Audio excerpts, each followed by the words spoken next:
অসাধু ও প্রতারক বীজ ব্যবসায়ীর কাছ থেকে ফুলকপির বীজ কিনে প্রতারিত হয়েছেন ঝিনাইদহের শৈলকুপা উপজেলার মির্জাপুর ইউনিয়নের শ্রীপুর, মোহাম্মদপুর সহ আশপাশের কয়েক গ্রামের প্রায় শতাধিক ফুলকপি চাষি। এতে তাদের প্রায় কোটি টাকার উপরে ক্ষতি হয়েছে। আমি এখন দাঁড়িয়ে আছি মির্জাপুর ইউনিয়নের শ্রীপুর গ্রামের মাঠের মধ্যে। এখানে এসে হতভাগা সেই সব ক্ষতিগ্রস্ত কৃষকদের সাথে কথা বলছিলাম। তারা আমার কাছে বলেছিলেন যে তারা স্থানীয় এক বীজ ব্যবসায়ীর কাছ থেকে সুদর্শন জাতের ফুলকপির বীজ হিসাবে তারা এই বীজগুলো ক্রয় করেছিলেন, কিন্তু তাদেরকে সুদর্শন জাতের বীজ দেওয়ার কথা বলে প্রতারণার মাধ্যমে অন্য জাতের বীজ দেওয়া হয়েছে। এতে ফুলকপি যখনই ফুল হয়ে ফুটছে তখনই তা নষ্ট হয়ে যাচ্ছে, যা বিক্রয়ের একেবারেই অনুপযোগী। যখনই এই ঘটনা ঘটেছে, এই শ্রীপুর গ্রামের একাধিক কৃষক সে চড়িয়ার বিল দোকান থেকে তারা এই বীজ কিনেছিল, সেই বীজ ব্যবসায়ী মিন্টুর দোকানে তারা যায়। তখন তাদের সামান্য কিছু ক্ষতিপূরণ দেওয়ার আশ্বাস দিলেও পরবর্তীতে নানাভাবে নাকি তাদের হুমকি ধামকিও দেওয়া হয়েছে। এখন প্রশ্ন, এই গ্রামের যে অসহায় হতদরিদ্র ও নিতান্ত সাধারণ কৃষকরা যারা এভাবে প্রতারিত হলেন, তারা কি কোনো বিচার পাবেন, নাকি চিরদিনই বাংলার কৃষকরা অবহেলা আর বঞ্চনার শিকার হয়ে থাকবেন? ঘুরেছি আজ সারাদিন এই শ্রীপুর গ্রামের মাঠে। প্রায় 15 থেকে 20 বিঘা জমির ফুলকপি নষ্ট হয়েছে শুধুমাত্র এই শ্রীপুর গ্রামের মাঠেই। এবং আমি এখন যেখানে দাঁড়িয়ে আছি সেখান থেকে যদি একটি ফুলকপি আপনাদের তুলে একটু দেখানোর চেষ্টা করি, দেখছেন যে এই ফুলকপির উপরে অতিরিক্ত আবার কিন্তু ফুল হয়ে গেছে। কিন্তু এত দ্রুত এই ফুলকপিতে কিন্তু এভাবে ফুল হওয়ার কথা নয়।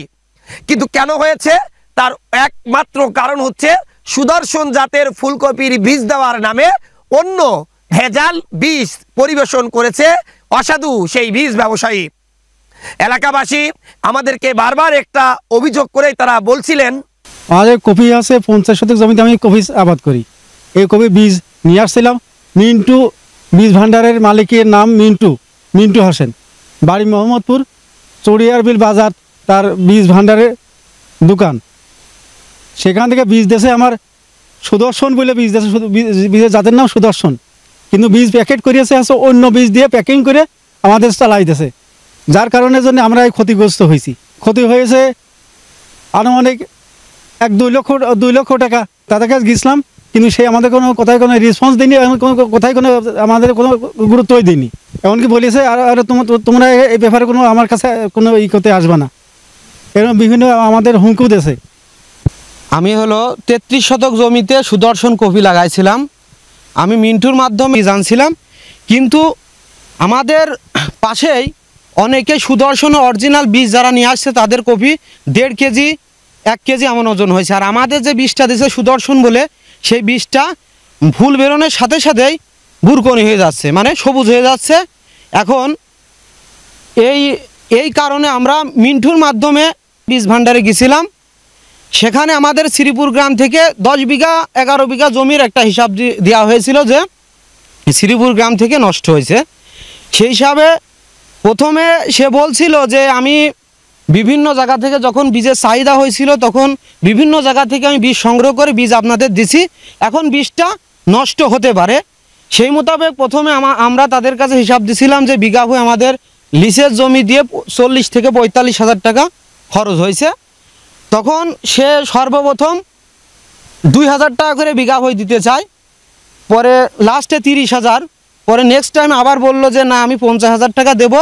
পরে আমরা বলেছিলাম যে আমাদের যে এত টাকা খরচ, আমাদের একটু বাঁচার করেন, যে আমরা তো পথে বসবো।